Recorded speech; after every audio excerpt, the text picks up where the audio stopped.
코로나19 확산세가 계속되는 상황에서 양승조 지사가 지지자들의 송년 모임에 참석해 논란이 확산되고 있습니다. 일부 참석자들이 마스크를 쓰지 않은 모습도 확인됐습니다. 충남 지역 최저기온이 영하로 내려가는 등 매서운 한파가 이어지고 있습니다. 극심한 추위로 바이러스 활동이 왕성해지면서 코로나19 대유행이 장기화되는 건 아닌지 우려도 나옵니다. 코로나 여파에도 불구하고 광천김 수출액이 역대 최고를 기록했습니다. 집에서 먹는 간편식이 인기를 끌면서 충남 지역 수산식품 수출액도 처음으로 1억 달러를 돌파했습니다. 방역당국의 코로나19 브리핑이 늘면서 수어 통역사가 주목을 받고 있습니다. 재난 상황에서 농아인들의 소통 창구가 되고 있는 우리 지역 수어 통역사들을 만나봤습니다.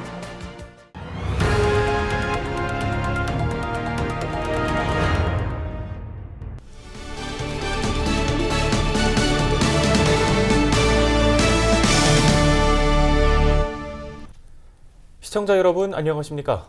헬로티비 뉴스입니다. 전국적으로 코로나19 확산세가 심상치 않습니다. 그야말로 비상 상황인데요. 이런 시기에 최근 양승조 지사가 지지자들의 송년 모임에 참석한 사실이 알려지면서 논란이 확산되고 있습니다. 보도국 취재기자 전화 연결해 자세한 내용 알아봅니다. 김단비 기자, 양승조 지사가 사적인 모임에 참석해서 구설에 오르고 있다고요? 네, 그렇습니다. 양승조 충남지사가 지난 주말 동안 지지자들의 사적 모임에 잇따라 참석한 것으로 알려지면서 물의를 빚고 있습니다. 양 지사는 지난 12일과 13일 천안과 공주에서 열린 지지자들의 모임에 참석했는데요. 특히 13일은 당진 나음교회에서 시작된 집단 감염으로 충남에서 55명의 가장 많은 확진자가 나온 날이기도 합니다. 정부도 지난 주말 전국적으로 1,000명이 넘는 확진자가 나오자 일상적인 만남과 활동을 자제할 것을 당부하기도 했는데요. 이런 상황에서 양 지사가 공식 활동이 아닌 사적 모임에 참석한 것은 부적절한 처사라는 비판이 나오고 있습니다. 네, 그런데 이 행사에서 양승조 지사뿐 아니라 일부 참석자들이 마스크를 착용하지 않은 모습이 포착됐거든요. 실내에서 마스크 착용 지금 의무화 아닌가요? 네, 그렇습니다. 이번 논란이 더 커지게 된 이유는 양승조 지사는 물론 일부 참석자들이 행사 도중에 마스크를 쓰지 않았기 때문입니다. 양 지사는 마스크를 벗고 인사말을 한 것으로 전해졌는데요. 충남 지역 방역을 책임지는 재난안전대책본부장을 맡고 있음에도 정부의 방역수칙 권고를 외면한 셈입니다. 또 행사에 참석한 일부 지지자들도 사진 촬영을 하면서 마스크를 착용하지 않았습니다. 충남도는 사회적 거리두기 2단계로 상향하면서 실내와 위험도 높은 실외에서도 마스크 착용을 의무화했습니다. 이를 어길 경우 감염병 예방 및 관리에 관한 법률에 따라 10만 원 이하의 과태료 처분을 받을 수 있습니다. 이번 사태와 관련해 충남도 관계자는 송구스럽다며 13일 이후에는 모든 공식, 비공식 모임을 중단하고 일정도 조정했다고 밝혔습니다. 아쉬운 마음이 드는 것도 사실입니다. 오늘 여기까지 듣겠습니다. 지금까지 보도국 김단비 기자였습니다. 다음 소식입니다. 매서운 한파가 찾아왔습니다. 강원과 경북 등 일부 지역에서는 올겨울 첫 한파 경보까지 내려졌는데요. 극심한 겨울 추위로 코로나19 3차 대유행이 장기화되는 건 아닌지 걱정입니다. 보도에 심다혜 기자입니다. 두꺼운 옷차림의 시민들이 출근을 서두릅니다. 패딩 점퍼에 달린 모자를 눌러쓰고 장갑을 끼거나 주머니에 손을 넣어 추위를 막아봅니다. 마스크 사이로는 입김이 뿜어져 나옵니다.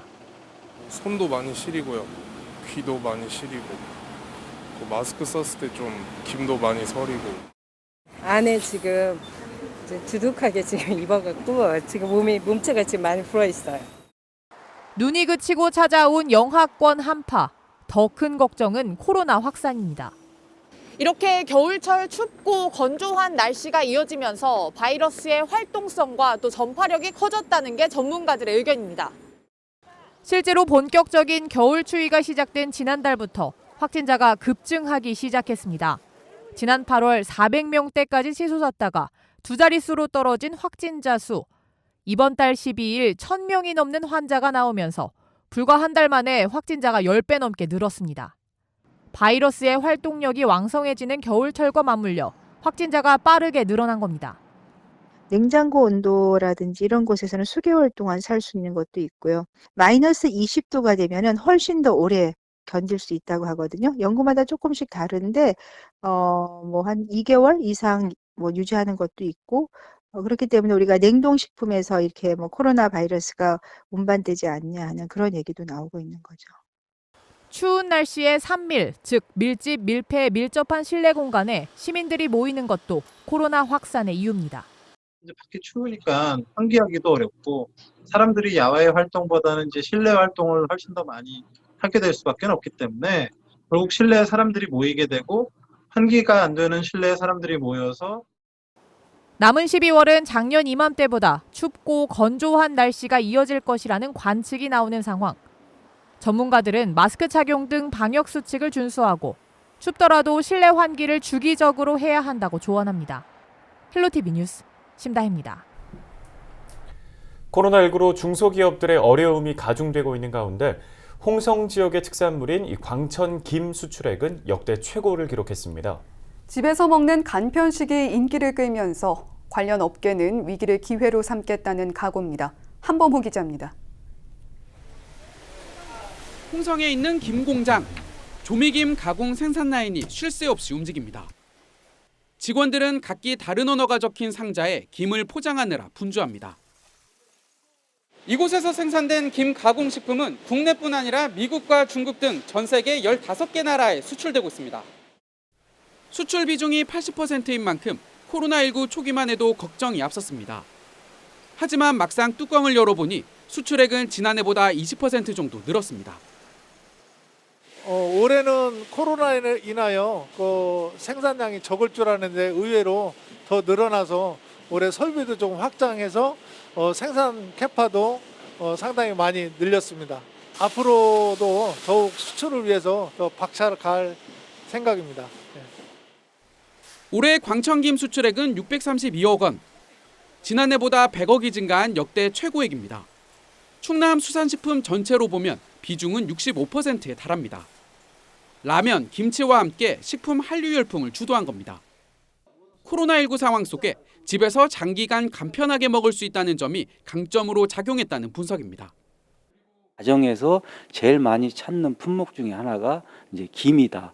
그래서 우리가 이제 반찬으로도 계속 활용해서 먹을 수도 있고 또 이제 이런 그냥 간식용으로도 이제 먹을 수 있기 때문에 그래서 저희들이 김이 수출도 계속 상승을 하고 있지만 내수 시장도 사실은 장사가 좀 잘 되고 있거든요.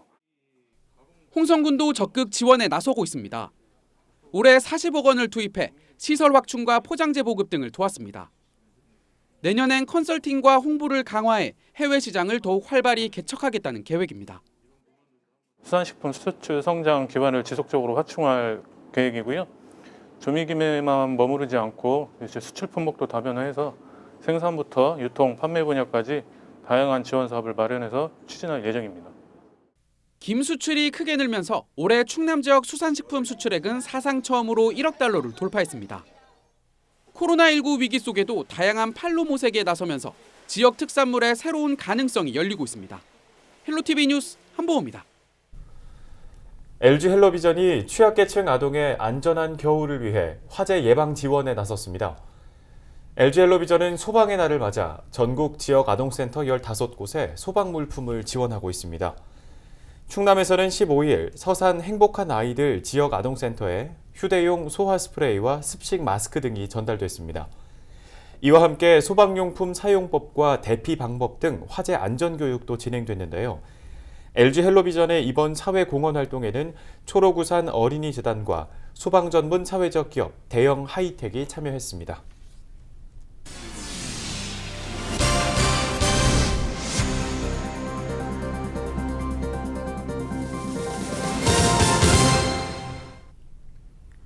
방역당국이 코로나19 현황을 알리는 브리핑을 할 때마다 발표자 옆에 눈에 띄는 사람이 있죠. 바로 수어 통역사입니다. 네, 농아인들도 코로나19 정보를 신속하고 또 정확하게 알 수 있도록 하기 위해서는 이분들의 역할이 중요한데요. 정선영 기자가 만나봤습니다. 서산시의 코로나19 브리핑 현장. 맹정호 서산시장 옆에 수어 통역사가 함께 서 있습니다. 손짓과 입모양, 눈빛 등을 통해 발표자와 호흡을 맞추며 실시간으로 내용을 전달합니다. 다양한 표정도 수어의 한 부분이기 때문에 얼굴을 가리는 마스크를 쓰지 않고 동작이 잘 보이도록 주로 검은색 옷을 입습니다. 수어 통역사들은 농아인들에게 신속하고 정확하게 코로나19 정보를 알릴 수 있어 사명감을 느낀다고 말합니다.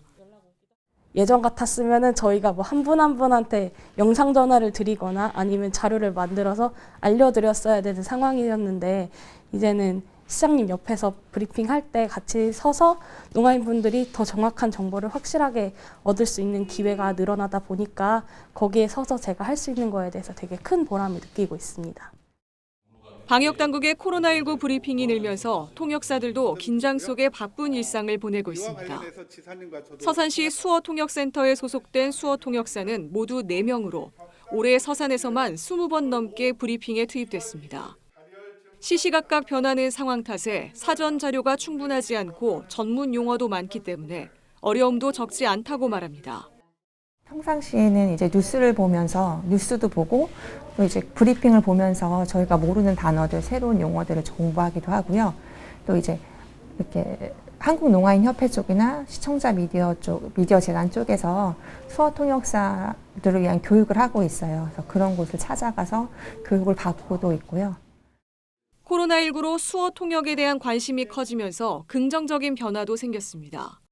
TV 화면 아래 작은 원이 아닌 발표자와 나란히 큰 화면으로 수어를 볼 수 있게 된 겁니다. 과거를 돌아보면 참 많이 좋아졌다라는 생각을 하고 감사하고 또 기쁘게 생각하고요. 그러나 이제 여기서 머물지 않고 다른 어떤 재난이나 뭐 어떤 그런 정보를 잘 전달할 수 있는 그런 것들이 좀 더 좋아졌으면 좋겠어요. 뭐 뉴스 할 때 뭐 이 원이 좀 더 커졌으면 좋겠다라는 게 개인적인 생각이고. 재난 상황에서 농아인이 소외되지 않도록 소통 창구가 되고 있는 사람들. 코로나19 위기를 극복하고 앞으로 더 많은 자리에 수어 통역이 확대되길 바라고 있습니다. 우리 모두 코로나19 이겨냅시다. 화이팅! 헬로티비 뉴스 정선영입니다. 다음 소식입니다. 충남도가 천안 관상용 거위 체험농원에서 발생한 고병원성 조류 인플루엔자와 관련해 가금류 예방적 살처분을 유예해달라고 농림축산식품부에 건의했습니다. 충남도는 거위 체험농원과 주변 가금류 사육농장의 역학관계가 없는 것으로 조사됐다며 방사에서 키운 거위 때문에 가금류를 모두 살처분하면 농가의 피해가 너무 크다고 밝혔습니다. 살처분 범위에 포함된 반경 3km 안에는 11개 농가에서 가금류 62만 1,000마리를 사육하고 있는데요. 충남도의 요청에 따라 농림축산검역본부 실사단이 현장에 파견됐으며 살처분 여부는 하루 이틀 뒤 최종 결정될 전망입니다. 충남도의회가 태안과 세종을 잇는 고속도로 조기 건설 촉구 결의안을 채택했습니다. 정광석 의원이 대표 발의한 결의안에는 태안 지역 관광객과 교통량을 수용할 수 있도록 태안에서 세종을 잇는 고속도로 건설을 정부에 촉구하는 내용이 담겼습니다. 정 의원은 전국 지자체 가운데 고속도로와 철도가 지나지 않는 곳은 태안과 경남 의령 2곳뿐이라며 고속도로 건설이 조기에 추진되면 지역 경제 활성화에 도움이 될 것이라고 주장했습니다. 태안 세종 고속도로 건설 사업은 태안부터 서산공항, 내포 신도시를 거쳐 세종을 잇는 왕복 90km 길이의 4차선 도로를 놓는 사업입니다. 예산군이 내년도 고등학교 신입생을 대상으로 교복 구입 비용을 지원합니다. 지원 대상은 군의 주민등록 주소를 두고 2021학년 고등학교에 입학하는 신입생입니다. 군은 오는 29일까지 관내 중학교를 방문해 일괄적으로 접수를 받는다고 밝혔습니다. 지원 요건을 확인한 뒤 내년 2월 중으로 한 사람당 30만 원씩 지급할 예정입니다. 전입 학생은 내년 1월 2일부터 주소지 읍면 행정복지센터에서 신청하면 됩니다.